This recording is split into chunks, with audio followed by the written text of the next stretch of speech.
ಅಲ್ಲ, ಅದೇನು ಹೊಸದೇನಲ್ಲ. ನೈಸ್ ರೋಡಿನ ವಿಚಾರದಲ್ಲಿ ಈಗೇನು ಅವರೇನು ಈಗಿನ ಹೇಳಿಕೆ ಅಲ್ಲ, ಅದು ಹಿಂದೆ ಬಹಳ ದಿವಸದಿಂದನೂ ಅದ್ರ ಬಗ್ಗೆ ವಿರೋಧವನ್ನ ವ್ಯಕ್ತ ಮಾಡಿದ್ದಾರೆ. ಅದನ್ನ ಆದಷ್ಟು ಬೇಗ ಆ ಪ್ರಾಜೆಕ್ಟ್ ಅನ್ನ ಸಾಲ್ವ್ ಮಾಡೋದಕ್ಕೆ ನಾವೆಲ್ಲ ಪ್ರಯತ್ನ ಮಾಡ್ತಾ ಇದ್ದೀವಿ. ಯಾಕಂದ್ರೆ ನನ್ನನ್ನೇ ಸಬ್ ಕಮಿಟಿ ಚೇರ್ಮನ್ ಮಾಡಿದ್ದಾರೆ, ಈಗಲೇ ಮತ್ತೆ ಮುಂದುವರಿಸಿದ್ದಾರೆ. ನಾನಾಗಲೇ ಈಗ ಒಂದು 7-8 ಸಭೆಗಳನ್ನು ಮಾಡಿದ್ದೇನೆ.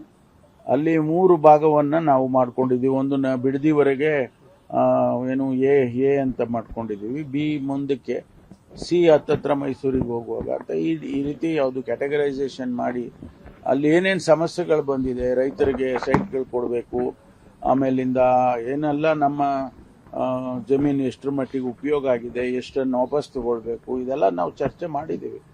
ಎಲ್ಲ ಮಾಡ್ತೇವೆ. ಮುಂದಿನ ದಿನದಲ್ಲಿ ಅದನ್ನು ಸಾಲ್ವ್ ಮಾಡೋದಕ್ಕೆ 2 ಆಪ್ಷನ್. ಒಂದು, ಇಲ್ಲ ನೀವು ಡ್ರಾಪ್ ಮಾಡಬೇಕು. ಇಷ್ಟು ವರ್ಷ ಆಗಿ ಈಗ ಡ್ರಾಪ್ ಮಾಡೋದ್ರಲ್ಲಿ ಯಾವ ಪುರುಷಾರ್ಥಕ್ಕೆ ಡ್ರಾಪ್ ಮಾಡಬೇಕು, ಅದೊಂದು ಗೊಂದಲ ಆಗೋದಿಲ್ವಾ? ಅದನ್ನು ಮುಗಿಸ್ಬೇಕು. ಮುಗಿಸೋದ್ರಲ್ಲಿ ಕಾನೂನು ಚೌಕಟ್ಟಿನಲ್ಲಿ ಏನು ಮಾಡಬೇಕು, ನಾವು ಹಿಂದೆ ಅಗ್ರಿಮೆಂಟ್ ಏನಾಗಿದೆ ಆ ಅಗ್ರಿಮೆಂಟಿನ ಚೌಕಟ್ಟಿನಲ್ಲಿ ಕೆಲಸ ಮಾಡಬೇಕಾಗ್ತದೆ. ಅದನ್ನ ನಾವು ಪರಿಶೀಲನೆ ಮಾಡ್ತೀವಿ. ಅದು ಒಂದು ಭಾಗ. ನಮಗೆ ಪ್ರಾಜೆಕ್ಟ್ ಕಂಪ್ಲೀಟ್ ಆಗೋದು ಒಂದು ಭಾಗ. ನಾವು 23,000 ಎಕರೆ ಭೂಮಿ ಕೊಡಬೇಕು ಅಂತ ಹೇಳಿ, ಅದರಲ್ಲಿ ಏನು ಉಪಯೋಗ ಆಗಿದೆ, ದುರುಪಯೋಗ ಆಗಿದೆ, ಅದೆಲ್ಲ ಬೇರೆ ಎಕ್ಸಾಮಿನ್ ಮಾಡುತ್ತಾರೆ. ಆದ್ರೆ ನಮಗೆ ಪ್ರಾಜೆಕ್ಟ್ ಅನ್ನ ಕಂಪ್ಲೀಟ್ ಮಾಡಬೇಕಷ್ಟೇ. ಸರಿ, ಈಗ ಬಿಡದಿ ವಿಚಾರಕ್ಕೆ ಜೆಡಿಎಸ್ ಮತ್ತು ಬಿಜೆಪಿ ಪಾದಯಾತ್ರೆ ಮಾಡಿಕೊಂಡು ಇವತ್ತು 2ನೇ ದಿನ ಕಾಲಿಟ್ಟಿದೆ ಸರ್. ಪ್ರತಿಭಟನೆ ಮಾಡೋದಕ್ಕೆ ಅವ್ರಿಗೆ ಹಕ್ಕಿದೆ, ಮಾಡಲಿ.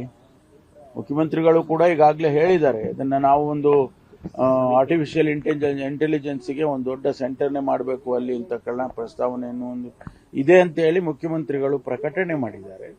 ಒಳ್ಳೆಯ ದೃಷ್ಟಿಯಿಂದ ನೋಡಿದ್ರೆ ಒಳ್ಳೇದು. ಅಲ್ಲ, ಅದೇನು ಹೊಸದೇನಲ್ಲ.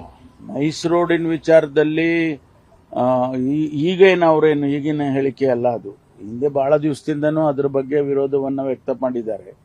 ಅದನ್ನ ಆದಷ್ಟು ಬೇಗ ಆ ಪ್ರಾಜೆಕ್ಟ್ ಅನ್ನ ಸಾಲ್ವ್ ಮಾಡೋದಕ್ಕೆ ನಾವೆಲ್ಲ ಪ್ರಯತ್ನ ಮಾಡ್ತಾ ಇದ್ದೀವಿ. ಯಾಕಂದ್ರೆ ನನ್ನನ್ನೇ ಸಬ್ ಕಮಿಟಿ ಚೇರ್ಮನ್ ಮಾಡಿದ್ದಾರೆ, ಈಗಲೇ ಮತ್ತೆ ಮುಂದುವರಿಸಿದ್ದಾರೆ. ನಾನಾಗಲೇ ಈಗ ಒಂದು 7-8 ಸಭೆಗಳನ್ನು ಮಾಡಿದ್ದೇನೆ. ಅಲ್ಲಿ 3 ಭಾಗವನ್ನ ನಾವು ಮಾಡ್ಕೊಂಡಿದ್ದೀವಿ. ಒಂದು ಬಿಡದಿವರೆಗೆ ಏನು ಎ ಅಂತ ಮಾಡ್ಕೊಂಡಿದ್ದೀವಿ, ಬಿ ಮುಂದಕ್ಕೆ, ಸಿ ಹತ್ತತ್ರ ಮೈಸೂರಿಗೆ ಹೋಗುವಾಗ ಅಂತ ಈ ರೀತಿ ಯಾವುದು ಕ್ಯಾಟಗರೈಸೇಷನ್ ಮಾಡಿ ಅಲ್ಲಿ ಏನೇನು ಸಮಸ್ಯೆಗಳು ಬಂದಿದೆ, ರೈತರಿಗೆ ಸೈಟ್ಗಳು ಕೊಡಬೇಕು, ಆಮೇಲಿಂದ ಏನೆಲ್ಲ ನಮ್ಮ ಜಮೀನು ಎಷ್ಟರ ಮಟ್ಟಿಗೆ ಉಪಯೋಗ ಆಗಿದೆ, ಎಷ್ಟನ್ನು ವಾಪಸ್ ತಗೊಳ್ಬೇಕು, ಇದೆಲ್ಲ ನಾವು ಚರ್ಚೆ ಮಾಡಿದ್ದೀವಿ. ಎಲ್ಲ ಮಾಡ್ತೇವೆ. ಮುಂದಿನ ದಿನದಲ್ಲಿ ಅದನ್ನ ಸಾಲ್ವ್ ಮಾಡೋದಕ್ಕೆ 2 ಆಪ್ಷನ್. ಒಂದು, ಇಲ್ಲ ನೀವು ಡ್ರಾಪ್ ಮಾಡಬೇಕು. ಇಷ್ಟು ವರ್ಷ ಆಗಿ ಈಗ ಡ್ರಾಪ್ ಮಾಡೋದ್ರಲ್ಲಿ ಯಾವ ಪುರುಷಾರ್ಥಕ್ಕೆ ಡ್ರಾಪ್ ಮಾಡಬೇಕು, ಅದೊಂದು ಗೊಂದಲ ಆಗೋದಿಲ್ವಾ?